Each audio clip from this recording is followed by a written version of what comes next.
The courtroom in Redemption Creek, Texas was so quiet that Louisa Norris could hear the blood rushing in her own ears. Judge Harlan Bates peered over his wire-rimmed spectacles at her from behind the raised oak bench, his expression carrying the particular brand of dispassion that men wore when they had already decided the outcome before the proceedings even began. The year was 1882, and the law in this corner of West Texas bent like River Cane in whatever direction the richest hand pushed it. Louisa sat alone at the defendant's table. Her lawyer, a timid young man by the name of Cresswell Potts, had not shown up this morning. She had been told, by the bailiff no less, that Mr. Potts had taken ill overnight. She suspected the illness had a name, and that name was Gerald Ashworth. Gerald Ashworth sat at the opposing table with a smile that never quite reached his cold gray eyes. He was 52 years old, broad across the shoulders, and wore his wealth the way a rattlesnake wore its scales as both armor and warning. He had filed the claim against her father's land 3 weeks after her father's funeral, arguing that Marcus Norris had owed him a debt of $400 and that the Norris homestead, all 340 acres of it along the Pecos River, was forfeit as payment. He had 2 witnesses already sworn in. He had Judge Bates in his pocket. And he had left Louisa Norris, 26 years old, recently orphaned and entirely alone in the world with absolutely nothing. "Miss Norris," Judge Bates said, tapping a knuckle against the bench, "you were given the opportunity to present witnesses on your behalf. You have produced none. Do you have anything further to offer this court before I render my ruling?" Louisa's throat tightened.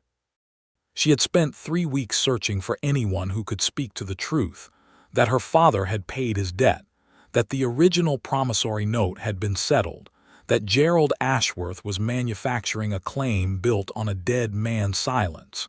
She had spoken to 12 people. Every single one of them had refused to come forward. Some had done so with guilt-ridden eyes. Others had simply closed their doors in her face. She rose slowly to her feet, her green dress dusty at the hem, her dark auburn hair pinned but not quite tamed. She opened her mouth to speak. The back door of the courtroom swung open. Every head in the room turned. He walked in like a man who owned the ground he stepped on, not with arrogance, but with the absolute certainty of someone who had stopped fearing consequences a long time ago. Jacob Holloway was 34 years old, and he wore every one of those years on the hard planes of his face. His jaw was set.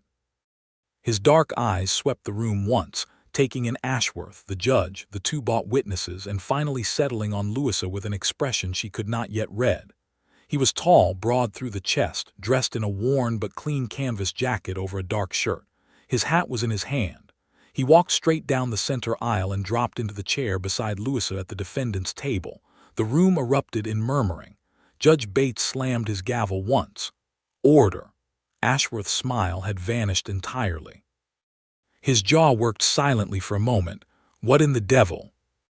"Your Honor," Jacob said, his voice low and unhurried but carrying to every corner of the room without effort. "Miss Norris has one more witness, and that witness is me." The silence that fell was the kind that preceded thunder. Louisa turned to look at him. Her heart was doing something entirely unreasonable in her chest. She had spoken to Jacob Holloway exactly twice in her life. Once when she was 17 and had gotten her father's mare tangled in his fence line, and once 3 weeks ago when she had ridden out to the Holloway ranch in desperation, and he had stood in his doorway and told her flatly that he did not get involved in other people's troubles. She had ridden home with tears burning in her eyes and fury burning in her chest, and had added Jacob Holloway to the list of people she would never forgive. And yet here he was. Ashworth was on his feet. "This is highly irregular, Your Honor. The deadline for presenting witnesses was yesterday at sundown." "The deadline for presenting witnesses," Jacob said, still looking at the judge and not at Ashworth, "was this morning when these proceedings opened. The code says witnesses may be called at any time before the ruling is rendered. Your ruling has not yet been rendered, has it, Your Honor?" Judge Bates looked like a man caught between a river and a cliff. His arrangement with Ashworth was profitable, but Jacob Holloway was not a man you dismissed casually. The Holloway Ranch was the largest operating cattle ranch in 3 counties. Jacob employed 40 men. He had standing in this community that Ashworth, for all his money, had never quite matched, because Ashworth had made his fortune through acquisition and pressure, while the Holloways had built theirs through something closer to honest labor, and people remembered the difference. "The witness may approach," Bates said finally, though his tone made it clear this concession cost him something. Louisa watched Jacob stand, walk to the front of the room, and be sworn in. Her hands were trembling. She pressed them flat against the table surface and told herself it was nerves about the verdict and nothing whatsoever to do with the man now settling into the witness chair with the controlled patience of someone who had decided something long before this moment and was simply carrying it through. She would need to ask him questions. Without a lawyer, the entire examination fell to her. She stood, walked toward him, and the look on his face when she got close enough to see it clearly was not the detached indifference she had expected. There was something tight in it, something that looked almost like remorse. She pushed that observation aside and asked her first question. "Mr. Holloway," she said carefully, "were you acquainted with my father, Marcus Norris?" "I was," Jacob said, "for 23 years. Were you present at any time during financial transactions between my father and Mr. Gerald Ashworth?" "I was present at one specifically relevant transaction. On the 14th of March, 1881, I witnessed Marcus Norris hand to Gerald Ashworth the sum of $420 in cash currency at the Redemption Creek Cattlemen's Exchange. The $20 was interest, which Ashworth demanded at the last moment and which Marcus paid rather than argue. I was standing 6 feet away when the bills changed hands. The courtroom erupted again. Louisa felt the world tilt slightly on its axis. Ashworth slammed his own hand on his table. "That is a fabrication. This man is a liar. There was no payment, Mr. Ashworth," Judge Bates said sharply, and something in the judge's tone suggested that even a man in Ashworth's pocket could see when the game had shifted. "You will address the court in your proper turn." Jacob continued, steady as stone. "I did not come forward earlier because Marcus Norris asked me not to get involved. He was a proud man, and he told me the matter was settled and there was nothing to involve me in. Marcus Norris was my neighbor and my friend for more than 2 decades.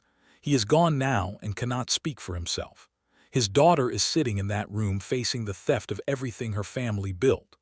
I will not stay quiet for the sake of a dead man's pride when the living are being robbed in broad daylight and calling it law." The next 2 hours were a war fought entirely in words and documents. Ashworth produced his promissory note. Jacob, remarkably, produced from his jacket pocket a folded piece of paper that he identified as a receipt handwritten by Ashworth himself, dated that same March day, acknowledging payment in full. He explained calmly that Marcus had given him the receipt for safekeeping, because Marcus had not trusted his own ability to keep paperwork, given the chaos of the Norris home during that period when Marcus's wife, Louisa's mother, had been ill and dying. The receipt was verified. Ashworth's attorney looked physically ill. Judge Bates recessed the court for 40 minutes, and when he returned his expression was the particular shade of sour belonging to a man who had been caught in a scheme he could no longer protect. The ruling came in Louisa's favor. The Norris homestead remained hers. She stood in the street outside the courthouse afterward, not quite believing what had just happened, still holding the folded paper that represented her home, her father's work, her entire future. The afternoon sun pressed down on the dry main street of Redemption Creek like a brand. The cottonwoods along the creek shivered in a light breeze. Horses stood at hitching posts with the patient acceptance that horses seem to have for the mess humans made of their days. Jacob Holloway walked out of the courthouse behind her and stopped a few feet away. He turned his hat in his hands once, twice. "Mr. Holloway," Louisa said, Her voice came out steadier than she felt. "Why did you come?" He looked at her. The directness of it was almost startling, like looking into a well and not being able to see the bottom. "Because it was right," he said. "You told me 3 weeks ago that you did not involve yourself in other people's troubles. I know what I said." "What changed?" He was quiet for a moment. A wagon rolled past on the street, raising a small cloud of pale dust. Somewhere down the block, a door banged open and shut. "I lay awake the night after you came to my door," he said finally, and his voice had dropped low enough that it was only for her ears. "And I kept seeing your face when I told you no, and I could not settle with it." Louisa stared at him. Her chest did something complicated and entirely inconvenient. She had spent the past 3 weeks furious with this man. She had constructed a thorough and detailed opinion of Jacob Holloway as someone cold and selfish, and hidden behind the walls of his own self-sufficiency. That opinion was now in the process of being dismantled piece by piece, and she was not sure she appreciated the timing. "Thank you," she said at last, because it was what was true and it was what needed to be said. He nodded once, settled his hat back on his head, turned to go. "Mr. Holloway," she said again. He stopped. She hesitated only a second. Would you accept dinner as a form of gratitude?" "I have a kitchen and I know how to use it, and it seems inadequate given what you did today, but it is what I have to offer." He turned back slowly. Something flickered across that hard face so quickly she almost missed it. Almost. "I accept," he said. She would later consider this the moment everything truly began. The ride out to the Norris homestead took 40 minutes from town, following a packed dirt road that wound through sparse mesquite and occasional stands of cedar, before opening onto the broad, flat stretch of land along the Pecos that Marcus Norris had claimed in 1856 and had spent 26 years turning into something he was proud of. The main house was modest but solid limestone walls, a covered porch running the full width, a kitchen garden going slightly ragged from weeks of Louisa's neglect while she fought for the land's survival. Jacob tied his horse at the post beside her mare and followed her inside with the manner of a man who was accustomed to wide open space and found enclosed rooms slightly confining, though he was too composed to show it obviously. He stood in the kitchen doorway while she built up the fire in the cast iron stove, and he was quiet in a way that was not uncomfortable. She made a simple meal: salt pork and beans, biscuits, coffee that was strong enough to stand a spoon in. She set the table for two and they sat across from each other, and for the first 10 minutes the conversation was careful and surface level, the way it is between two people who have just shared something significant and are not quite sure what to do with it. Then she said, "You had that receipt the whole time?" "Yes. You kept it for over a year. Marcus gave it to me in March of last year. And when he died in August, you still kept it?" "Yes." She turned her coffee cup slowly between her palms. "Why didn't you come to me after he died? You must have known it might matter. You must have known Ashworth would try something." Jacob set down his fork. He looked at the table for a moment, then at her. "Because Marcus specifically asked me never to use it unless the situation became critical. He said he did not want to create trouble between himself and Ashworth any more than already existed. He had a pride about his affairs that I respected it. Maybe I should not have. When Ashworth filed his claim, I told myself it would not hold, that the law would see through it. I was wrong and I let it go too far. I am sorry for that." Louisa studied him. The lamplight in the kitchen cast the room in amber and made the hard angles of his face slightly softer, though not by much. He was not a conventionally handsome man in the way that town men sometimes were. There was too much weather in his skin, too much stubborn set to his jaw, but there was something in him that she found herself paying attention to in a way she had not anticipated. "You said you were awake the night after I came to your door," she said. "I did say that." "I was awake too," she admitted, though mostly from crying and then from anger. The anger was justified. "The crying was too," she said, with more directness than she'd planned, and then was slightly startled by herself. She was not generally a woman who disclosed things easily. Something shifted in his expression. Not softened exactly, but opened slightly, the way a shutter opens on a window that has been closed against the weather. "I know," he said quietly. "You had just buried your father and were fighting for the ground he was buried in. Anyone would have broken under that." "I did not break," she said with a faint edge. The corner of his mouth moved barely, but it moved. "No, you did not. You went looking for a fight every single day for 3 weeks, and you were still sitting at that table alone this morning." That is not what broken looks like. The conversation changed after that. It opened up, the way conversations do when the careful surface distance finally falls away, when two people realize they are genuinely interested in each other and stop pretending they are not. She asked about the Holloway ranch, which he had run alone since his father's death 6 years prior. He asked about her plans for the homestead now that it was secure. She told him she intended to expand the kitchen garden and had been considering whether the eastern 40 acres along the creek might support an orchard. He talked about soil and water with a practical precision that she found, to her own surprise, genuinely engaging. She had always thought cattle ranchers cared about nothing but grass and beef prices, but Jacob spoke about land the way her father had, as something living and complicated, something you were responsible to as much as responsible for. He left when the stars were fully out, which was later than either of them had specifically planned. He stood at the porch steps with his hat in his hand again and said, "Thank you for dinner, Miss Norris." "Louisa," she said before she thought about it. He looked at her. "Louisa," he repeated, and the way he said it, careful, like he was setting something valuable down, made her breath catch in a way she did not examine until long after she had gone inside and blown out the lamp. She examined it then, in the dark, lying on her back with the Pecos River murmuring somewhere beyond the trees, and what she concluded was that Jacob Holloway was going to be either the best thing that had happened to her in a long time or the most dangerous, and she was not entirely certain there was a difference. 3 days after the hearing, Gerald Ashworth rode out to the Norris homestead with 2 of his hired men flanking him, and the expression on his face when Louisa opened the front door was the expression of a man who had lost a battle but was not done with the war. "Miss Norris," he said, staying in the saddle, a power move, looking down at her from horseback. "I want you to understand something. What happened in that courtroom was a temporary setback for me, nothing more. This land borders my water rights on the northern side, and I will have it eventually by one legal mechanism or another. I am being forthright with you now as a courtesy."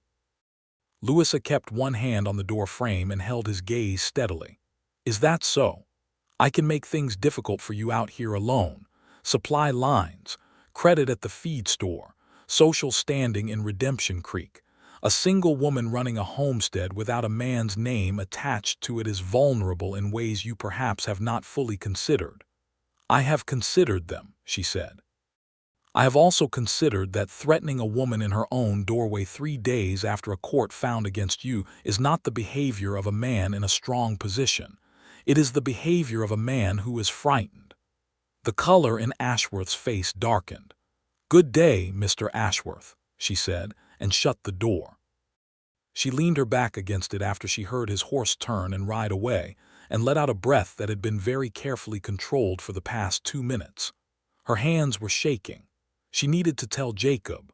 The thought came to her immediately, and she recognized it with some wryness. She had been managing alone for most of her adult life, and her first instinct was now to find Jacob Holloway. She picked up her hat and went and saddled her mare. She found him on the north range of the Holloway property, where a crew of his hands were working a section of fence line. He saw her coming across the field from a distance and rode out to meet her, and the way he came, direct, without hesitation, like she was something he had been expecting, did nothing to settle the state of her composure. She told him what Ashworth had said. Jacob listened with an expression that got progressively quieter and colder as she spoke, which she was coming to understand was how he expressed things that would have made another man loud and demonstrative.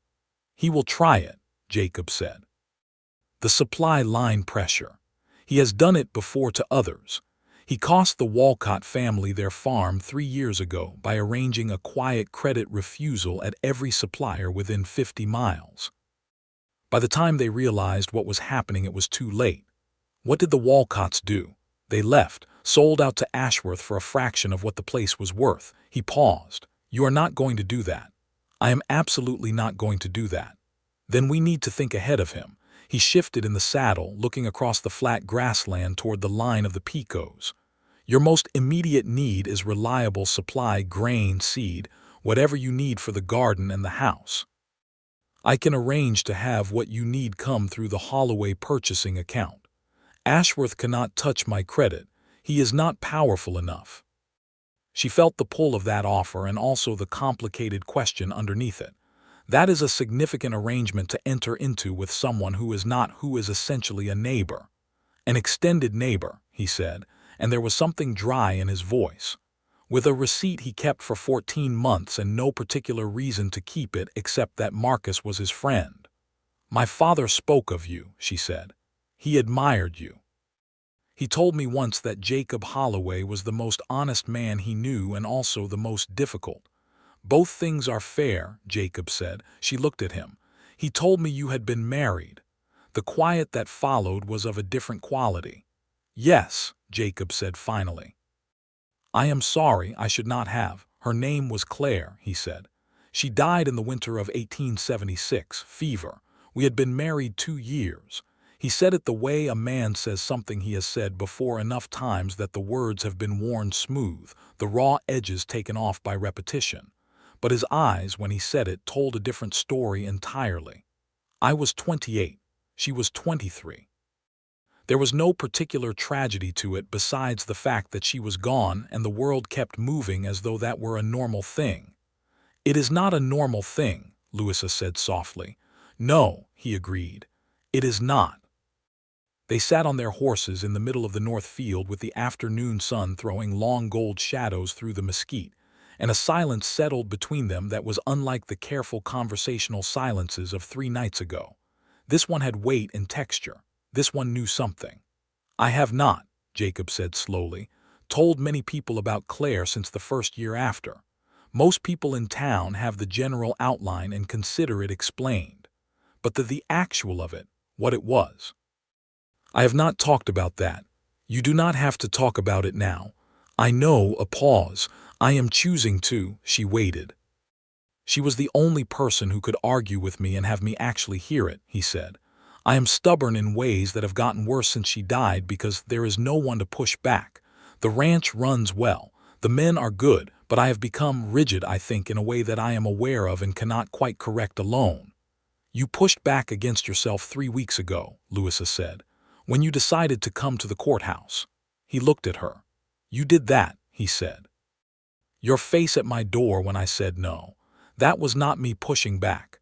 That was you, 3 weeks later, still refusing to be quiet. She felt warmth move through her chest that had nothing to do with the afternoon sun. I'm also stubborn, she told him. I know, he said, and this time the corner of his mouth moved more than a fraction, something close to a real smile. It changed his entire face briefly, like a door opening onto a different room.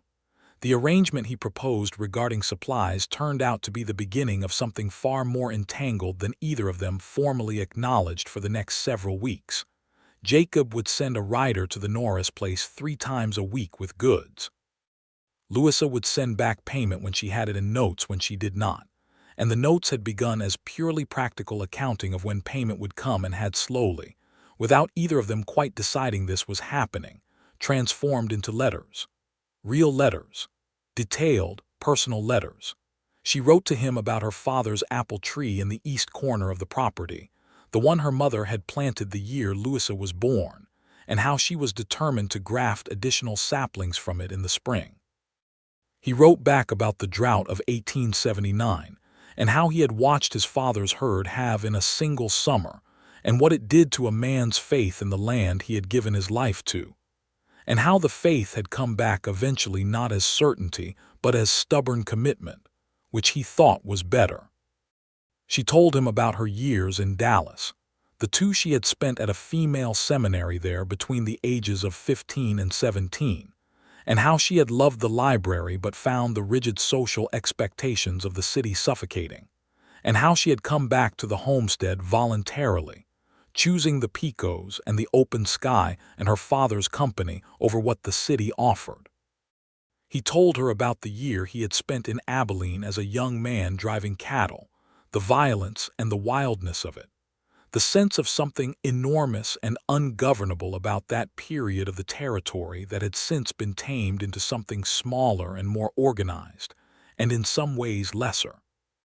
They met twice more in person during those first weeks, once when he rode over to help her assess the state of the creekside fence, which had been neglected during her legal crisis, and once when she attended the Sunday service in Redemption Creek and he was there, which surprised her because he had not struck her as a regular churchgoer.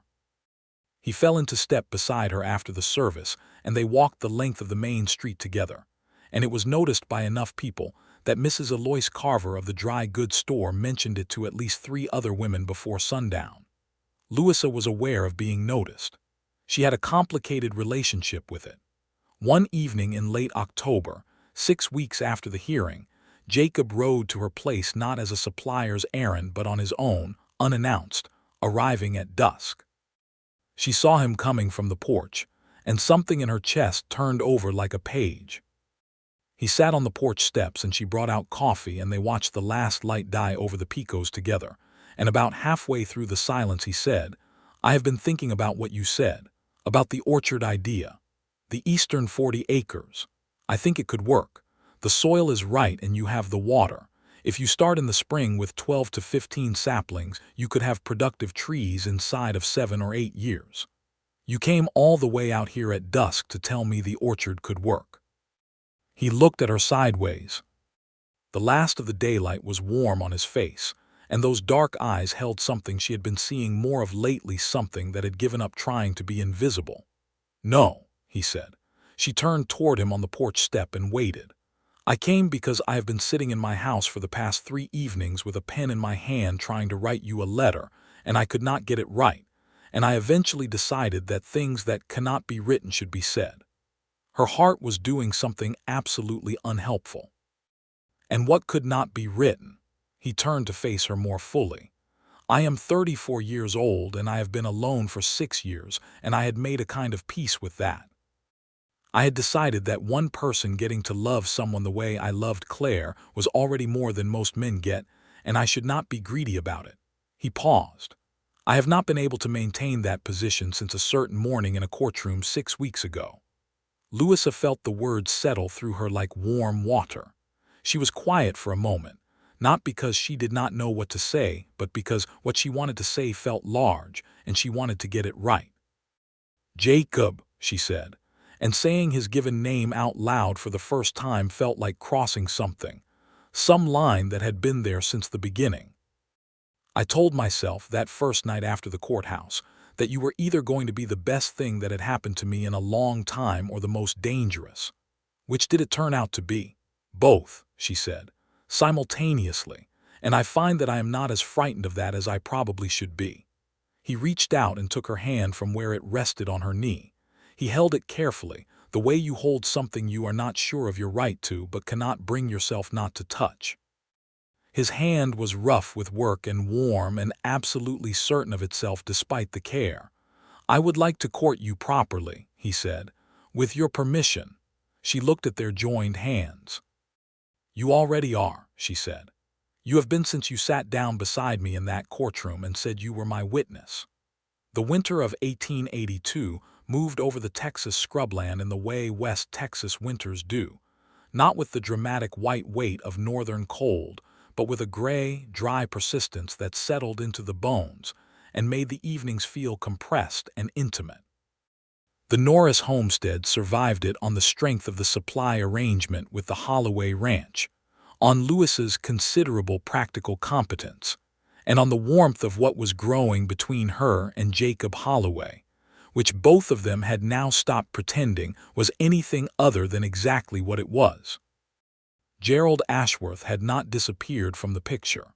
He had followed through on his implied threat regarding credit, and Louisa had found her account quietly suspended at 2 of the 3 suppliers in Redemption Creek. The third, a feed merchant named Tobias Greer, a compact and principled man of about 50 who had known Marcus Norris personally, refused to cancel her account, and when Ashworth pressured him, told Ashworth politely, but in front of several witnesses, that he ran his business according to his own judgment of character, and that Louisa Norris's character was beyond question. This small act of decency meant more to Louisa than she was able to properly express to Tobias Greer when she went in to thank him, and she saw in his matter-of-fact acceptance of her gratitude that this was simply how he had decided to be in the world, and she admired it enormously. Jacob handled the Ashworth problem with his characteristic combination of patience and absolute firmness. He had a private conversation with the man, the contents of which he described to Louisa as a clear accounting of what would happen to Ashworth's own supply contracts with 3 major cattle buyers if certain pressure on Miss Norris continued. And while Ashworth did not give up his animosity, the active pressure stopped. The man was calculating enough to understand when a war had become too costly. In December, Jacob asked her to ride out and see the north section of the Holloway Ranch, the high ground, where the landscape opened up into something wide and remarkable, the flat scrubland giving way briefly to a series of low limestone ridges from which you could see what felt like half of West Texas stretching out in every direction, the sky so enormous and present above it that you felt simultaneously small and immense. They stood up there on a cold, clear afternoon with their breath fogging in the air and the horses behind them, and Jacob stood beside her with his shoulder against hers and said, "My father used to say that if you could love this land in winter, you could love it always. Because there is nothing decorative about it in December, it is only what it is." "I love it," she said, and she meant it wholly, the scrub and the limestone and the pale, cold sky and all. He turned to her. He cupped her face in both hands, those large, work-worn, careful hands, and kissed her with such complete and unhurried intention that the vast West Texas winter disappeared entirely for a moment, and there was only this, only him, only the extraordinary ordinary fact of being known by someone and choosing them back. When they broke apart, she kept her hands on his chest, feeling the solid reality of him, and laughed a little softly, and he looked at her with an expression she had never seen on his face before, unguarded, open, almost young. "That is what I have been trying to put in a letter for 2 months, he said. "I know," she said. "I have been writing the same letter." Christmas came and went. They spent it together, the first of many things they would do first together, though neither of them said that out loud yet. She rode over to the Holloway place on Christmas Day, and he had made badly, heroically, a Christmas pudding from his late mother's recipe, which had survived in a small leather notebook he kept in his desk. It was dense and imperfect, and she ate 2 portions and told him it was excellent, which was true in the ways that mattered. His ranch hands had gone home to their own families for the holiday, and the big ranch house was quiet with a quality of emptiness that she recognized. The emptiness of a space built for more people than currently occupied it, a family-sized home waiting with peculiar patience for the family to return. She ran her hand along the long pine table in the kitchen, the chairs lined up like patient soldiers. "This house needs noise," she said. He watched her from the doorway. "I know." She looked at him. "Jacob." "I know," he said again, and his voice was different this time, softer, more direct than soft was supposed to allow. "I have been trying to decide on the appropriate time." "There is no appropriate time in the life of a working rancher," she said. "There is only now and not yet, and not yet gets longer the longer you choose it." He crossed the kitchen in 4 steps, and she had exactly enough time to think this is really happening before his hands were on her shoulders, and he was looking at her from close range with an expression that contained every letter they had both been trying to write since October. "Louisa Norris," he said, "will you marry me?" It was not inflected as a question, not exactly. It was inflected as a conclusion that he had arrived at through every available avenue of reasoning, and was presenting to her as the only answer that made coherent sense. "Yes," she said, without hesitation, because it was the only answer that made coherent sense. They were married in February of 1883, on a clear, cold morning, in the same courtroom where Jacob had sat down beside her 5 months earlier, and changed everything with 6 words. The courtroom had been borrowed for the occasion because the church in Redemption Creek was undergoing repair to its roof and could not accommodate a wedding. Judge Bates was not present. He had resigned his position in December following a separate legal inquiry into his conduct that Jacob had quietly assisted, and the new judge, a calm, upright man named Silas Whitmore who had arrived from Austin in January, performed the ceremony. Louisa wore her mother's wedding dress, which was ivory and slightly yellowed at the hem, and needed taking in at the waist, which she did herself in the 2 weeks before the wedding by lamplight in the evenings. She carried a bunch of dried lavender tied with a blue ribbon because nothing was blooming in February, and dried lavender was what her own mother had carried, kept pressed in the family Bible, and she liked the continuity of it. Jacob wore his best suit, which was dark gray and fit him well, and he stood at the front of the courtroom and watched her come down the makeshift aisle with an expression that Tobias Greer, who was in attendance, later described to his wife as looking like a man seeing the sun come up after a very long night. When the judge asked if anyone present had cause to object to the union, there was a moment of theatrical pause that made several people hold their breath thinking of Gerald Ashworth. But Ashworth was not there, and no one spoke, and Judge Whitmore moved through the vows with efficient warmth. Jacob said his vows in the same low, unhurried, carrying voice he had used in this same room 5 months ago, and Louisa, listening to him, thought about the first time she had heard that voice, the way it had filled the stunned quiet of the courtroom like a claim being staked, and felt the whole improbable, terrifying, extraordinary arc of the last 5 months running through her like a river. They were married. She was Louisa Holloway now, though she kept Norris in her name as well because the homestead was her father's, and she was not prepared to sever that entirely. And Jacob not only did not object but said he thought it was exactly right. The homestead question was one they had thought carefully about together. The Norris property and the Holloway ranch were 40 minutes apart, which was not practical for a married couple. Their solution was characteristically practical and characteristically them. They would consolidate operations gradually, maintaining the Norris homestead as a working property, the orchard she intended to build, the expanded kitchen garden, eventually possibly a dairy operation given the creekside pasture, and she would live primarily at the Holloway ranch while spending working days at the homestead as needed. They hired a young couple, the Orvilles, recently arrived from Missouri, to live on and manage the day-to-day of the Norris place under her direction. The first spring of their marriage was one of the best seasons Louisa had experienced in her adult life, and this surprised her. She had expected the adjustment to feel significant, to chafe against the edges of her independence in ways she would have to consciously manage. Instead, she found that building something with Jacob felt entirely different from the compromises she had expected. He did not manage her. He consulted her. He disagreed with her sometimes, directly and without apology, and she found that she was better at taking disagreement from someone she trusted completely than she had known. She planted her orchard.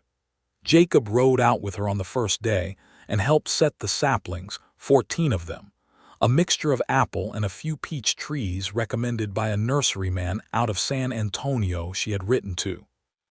Jacob dug the holes without being asked to, with the methodical physical competence he brought to everything, and she dropped the saplings in and packed the soil around the roots, and they went down the line together like that in the bright March morning, and she was so happy it almost frightened her. In July of 1883, she told him she was expecting a child. She told him in the kitchen of the ranch house, late on a Tuesday evening, as matter-of-factly as she could manage because she was genuinely uncertain how he would receive it, not because she thought he would be unhappy, but because of Claire, because of what had been lost before, because knowing what loss feels like changes the way you approach the possibility of the thing you lost. He was standing by the window. He went very still. Then he turned around, and his face, that hard, weathered, careful face, had come entirely open, and he crossed the kitchen and put his arms around her and held on with a completeness that said everything his voice was apparently not capable of managing at that particular moment. "Are you frightened?" she asked, her cheek against his shoulder. "Yes," he said honestly, "and more happy than I have vocabulary for." Their son was born in March of 1884, almost exactly 1 year after they had planted the orchard, which Louisa found privately significant. They named him Marcus Jacob Holloway, Marcus for her father, Jacob for the obvious reason. He arrived in the world with a great deal of noise and a remarkable amount of dark hair, and from the moment Jacob first held him, standing at the bedroom window in the early morning light with the baby wrapped against his chest, his expression was one of such complete and undefended love that Louisa, exhausted and flooded with more feeling than she had words for, watched him, and thought that this was the man who had sat down beside her in a courtroom with a receipt in his pocket and changed everything. And she was so grateful for the specific improbability of him choosing her, and her choosing him, that she had to close her eyes for a moment just to contain it. Little Marcus was a sturdy and lively child. By midsummer, he was sleeping through the night with enough consistency that Louisa was able to return to active management of the Norris homestead and the developing orchard, bundling the baby with her in the wagon on fine days, and leaving him with the Orville wife, a cheerful and competent woman named Me, on days when the work was not conducive to an infant's participation. Jacob adapted to fatherhood with the same focused commitment he brought to everything that mattered to him, fully present, undemonstrative about it in public in the way of ranch men, but at home, entirely available and deeply connected to this small, loud person who had changed the entire emotional atmosphere of the Holloway house. Gerald Ashworth sold his holdings in Redemption Creek in the autumn of 1884 and left the territory. The circumstances were the result of a combination of factors: a cattle market downturn that had hurt him significantly more than it hurt Jacob, because Ashworth ran his operation on heavy debt while the Holloway ranch was paid clear, and a separate legal difficulty involving a land acquisition dispute in a neighboring county. He sold out to a consortium of investors and was gone before winter. Louisa stood on her porch and watched the wagon carrying his household goods roll south through the Norris Properties Perimeter Road, and she felt nothing in particular except the clean absence of something that had occupied a corner of her awareness for nearly 2 years, and decided that clean absences were among the underrated pleasures of life. In 1885, when Marcus was 14 months old and walking with an enthusiasm that outpaced his balance in ways that kept both his parents in a state of constant low-level alertness, Louisa discovered she was expecting again. This time she told Jacob at breakfast, sliding the news into the conversation between a discussion of the spring cattle count and an accounting of which fence sections needed replacement, and he looked at her steadily across the table and then smiled, the full smile, the one that changed everything on his face, and reached across and took her hand. "Good morning to us," he said. She laughed out loud, which was something she did much more freely now than she had done a year ago or 2 years ago, and he watched her laugh with the specific expression he had that she had privately catalogued as the one that meant something in him had come home. Their second child was a daughter. She was born in November of 1885, in the same room where Marcus had been born, with the same doctor in attendance, and Jacob pacing the downstairs with his son asleep on his shoulder, because Marcus had woken with the noise and could not be settled any other way. They named her Clara, not Claire, but close enough to be the quiet acknowledgement Jacob had carried for 9 years. And when Louisa had suggested it, he had looked at her with something in his eyes that contained the full weight of what it meant for her to have thought of that, to have offered it. Clara was smaller and quieter than Marcus had been, and utterly fearless from the start, a combination that would cause her parents a specific and recurring category of mild panic throughout her childhood.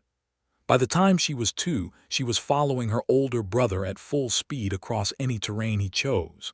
And Marcus, for his part, had decided his little sister was his primary responsibility in life, which was both deeply sweet and occasionally operationally complicated.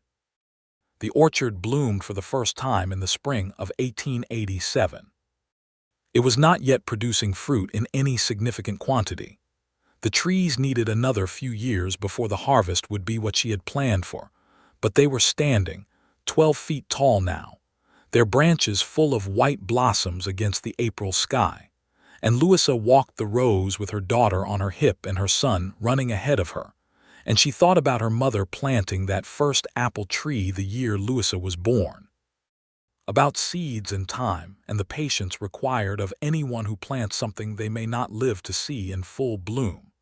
She thought about Jacob standing in that cold courthouse in February of 1883, saying his vows in that low, certain voice. She thought about him at her door 3 weeks before that, turning her away, and how she had ridden home in despair, and how he had lain awake that night and could not settle with it. She thought about the receipt, folded in his jacket pocket.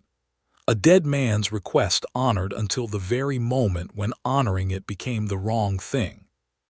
The fine line that Jacob Holloway had spent his entire adult life walking, between the hardness required to survive in this country and the fundamental decency that he had apparently decided, a long time before she met him, was non-negotiable regardless of the cost. She thought about betrayal and its opposite, which did not have a single clean word the way betrayal did, but which felt, standing in her orchard on an April morning, like exactly where she was. Jacob found her there when he rode in from the northern range mid-morning. He came through the gate and stopped his horse and looked at the orchard in full bloom, and at his wife standing in it with Clara on her hip, and his expression in that unobserved moment was the same one Tobias Greer had described years ago. A man watching the sun come up after a long night. He dismounted and walked into the orchard to her, and she turned when she heard his steps, and his face when she turned had the look it always had in quiet moments like this. That fully alive, fully present look that she had once thought was impossible in a man who had been described to her as hardened, closed off, someone who had put walls around himself after grief and left them there. She handed Clara to him as he reached her. He settled the girl against his chest with the easy practice competence of a man who had been doing this for nearly 2 years, and Clara immediately grabbed his collar with both fists and said something that was clearly intended to be a complete sentence. "She has strong opinions about the orchard," Louisa told him. "She has strong opinions about everything," Jacob said, and kissed the top of his daughter's head. Marcus came barreling back from the far end of the orchard at full speed, stopped abruptly in front of his father, and announced with great seriousness that there was a bird's nest in the 4th tree from the east end, and they absolutely must not disturb it. "We will not disturb it," Jacob said, with equal seriousness. Marcus nodded, satisfied, and ran back to stand watch over the nest. Louisa leaned against Jacob's free side, and he put his arm around her, and they stood in the blossoming orchard in the bright April morning while their children moved around them, and the Pecos River ran its ancient path beyond the trees, and the sky over West Texas was the particular shade of wide blue that only existed out here, and Louisa thought about what her father had said about Jacob Holloway, the most honest man he knew and also the most difficult, and thought that both things were still true and that she would not trade either of them for anything simpler. "Jacob," she said. "Yes. Did you know when you walked into that courtroom what was going to happen? Afterward, I mean. Did you have any sense of it?" He considered this with the deliberateness he always brought to questions that deserved real answers. "I knew I was going to do what was right," he said. "I did not know what would come after. I was not, to be honest, thinking about what came after. I was thinking about your face at my door." A pause. "And about Marcus, your father, and what he would have wanted. And about the fact that I had let 3 weeks go by making the wrong choice, and that stopping was available to me and I was taking it." "You saved my home," she said. "You were going to find another way," he said. "You would not have given up. You would have found something." She thought about this honestly. "I do not know. I was running out of options. I was sitting at that table alone waiting to lose everything, and there was nothing left to do. I was not going to find another way, Jacob. You were the way." He looked at her. The morning light was full on his face. "Then we were each other's way," he said quietly. "That seems right." It did seem right. It seemed to Louisa Norris Holloway, standing in the orchard she had built from an idea on a porch in October with a man who had sat down beside her with 6 words and changed the direction of everything.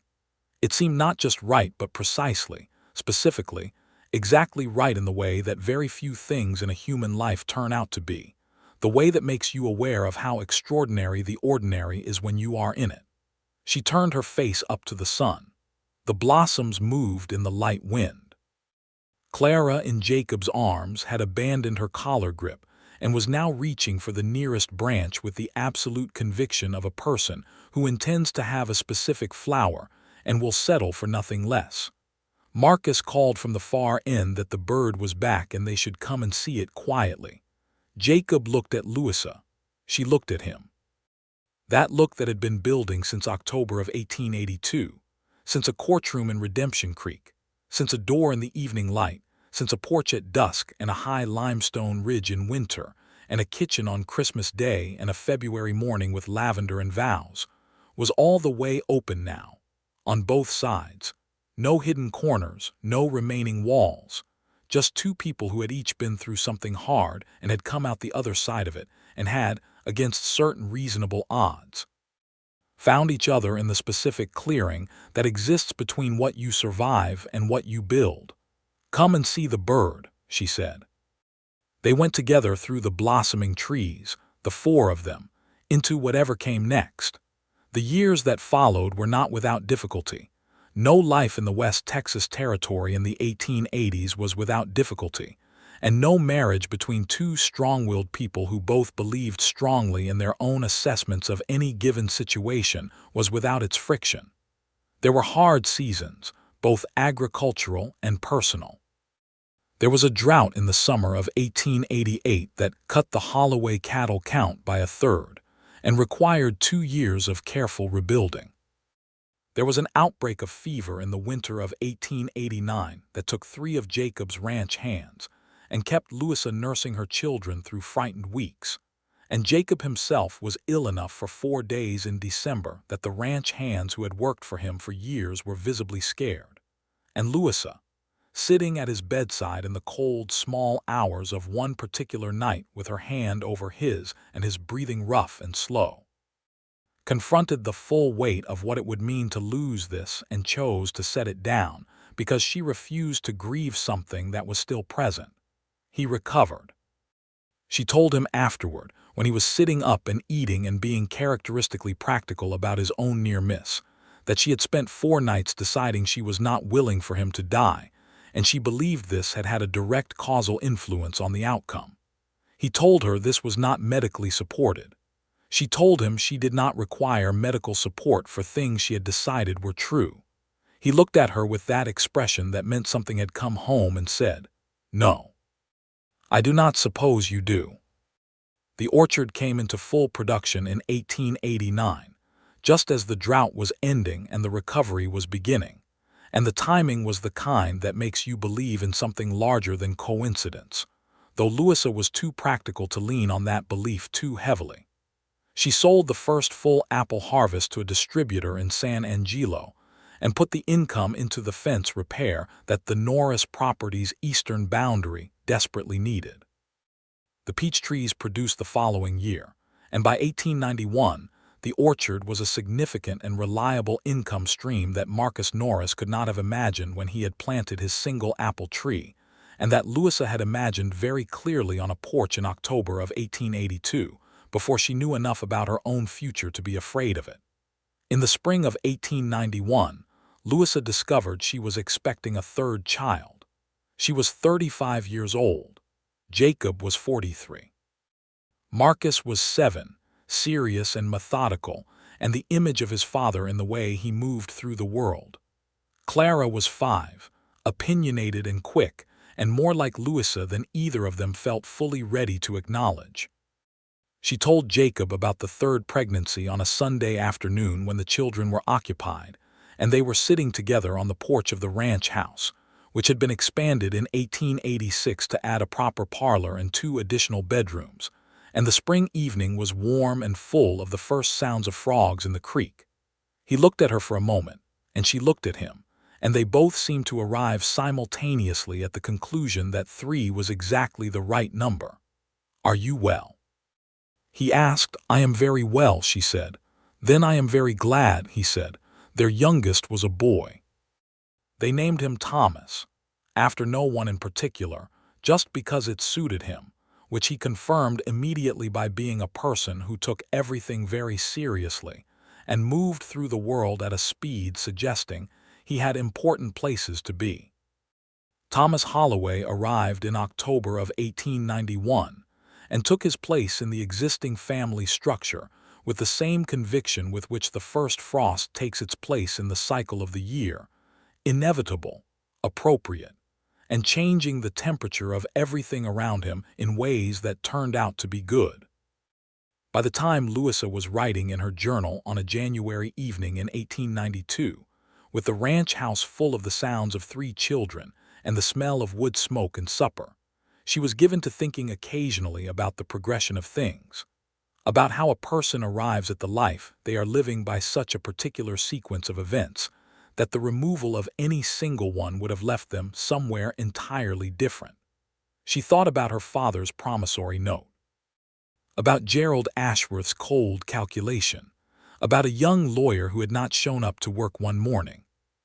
She thought about sitting alone at the defendant's table in a courtroom on a morning in September of 1882 with everything she had built toward gone, about the sound of a door opening at the back of the room.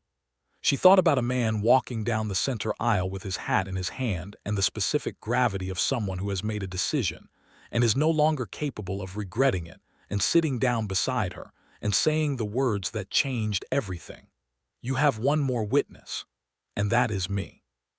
She set down her pen and looked at the wall of the study, where Jacob had hung a framed photograph taken at their wedding, both of them blinking slightly in the bright winter light outside the courthouse, his hand at the small of her back, both of them not quite smiling because the seriousness of the moment was still on their faces, both of them also not quite not smiling if you looked at it carefully. She heard his steps in the hallway. She knew them by now as well as she knew any sound in the world, the particular weight and pace of them. He put his head around the study door. "Thomas is demanding a story from someone who knows what a cattle drive smells like. Marcus has declined on grounds that he is reading. Clara has told him that real ranchers do not need stories." "Clara is 5 years old and already terrifying," Louisa said. "She takes after someone," Jacob said. She rose from the desk and passed him in the doorway, stopping long enough to press her hand briefly against his chest, feeling the familiar solid warmth of him, and he covered her hand with his own for a moment in the way he did when words were not the point. "I will tell Thomas his story," she said. "I know," he said. "I was coming to tell you that." She went to tell her youngest son about cattle drives and the wide Texas territory and what it smelled like, and Jacob stood in the hallway listening, and the ranch house was full and warm and known, and outside the West Texas night was cold and enormous and permanent, and the Pecos ran its ancient path through the limestone and the scrub, and the orchard stood bare and waiting for spring, 14 trees that had been saplings in March of 1883, growing the way everything grows slowly. Then suddenly, then so completely that you cannot quite remember what the landscape looked like before they were in it. Louisa finished the story and kissed her son's forehead and stood in the doorway of his room for a moment looking at him in the lamplight, the dark-haired, small, serious person who had arrived in October and rearranged everything by simply existing. Jacob appeared beside her in the doorway, his shoulder against hers. They stood there together a moment in the quiet, looking at their sleeping son. "Jacob," she said softly, so as not to wake the boy. "Yes, I am very glad you came to that courthouse." He turned slightly toward her. In the low light, his face had that quality it had in private moments, that open, fully present, completely decided quality. "So am I," he said, "every single day." She took his hand the way he had taken hers that first October evening on her father's porch step, carefully, with full awareness of what she was holding, and they walked together back down the quiet hallway of the home they had built, into the warm-lit kitchen where the coffee was still hot and the fire was still burning and the night outside was cold and full of stars, and theirs, entirely theirs, in all the ways that matter. Outside, the Pecos River moved through the dark. The orchard stood in its patient rows. Somewhere on the North Range, the cattle moved in the grass. The land held everything, the roots and the receipts, the graves and the promises, the whole long arc of what it meant to love someone well in a hard country, to choose them at the cost of something, and to find that the cost was not a loss but a door, opening onto everything you had not yet imagined wanting. And the stars over West Texas were the same stars. They had always been vast and indifferent, and on certain nights, in certain company, impossibly, overwhelmingly beautiful.